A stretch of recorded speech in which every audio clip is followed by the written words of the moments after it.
બિહારના મધુબની જિલ્લામાં આવેલા જીતવારપુર ગામની મહિલાઓ પોતાની કલાત્મકતા દ્વારા એક સમૃદ્ધ પરંપરાને નવું જીવન આપી રહી છે. તેમના દરેક સુંદર સ્ટ્રોકમાં કલાની એક આગવી ગાથા ગૂંથાયેલી છે, જે જીવંત વારસાનો પડઘો પાડે છે.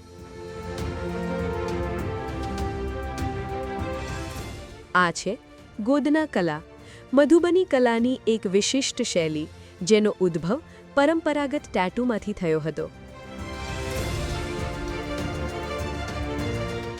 આ કલાકારો સદીઓ જૂની આ ભારતીય પરંપરાને ચામડીની સીમાઓથી આગળ લઈ જઈ હવે તેને કાગળ અને કપડા પર કંડારી રહ્યા છે. આ મહિલાઓ માટે ગોદના માત્ર એક કલા સ્વરૂપ નથી, પરંતુ તે તેમની સાંસ્કૃતિક ઓળખ અને સશક્તિકરણની એક શક્તિશાળી અભિવ્યક્તિ પણ છે.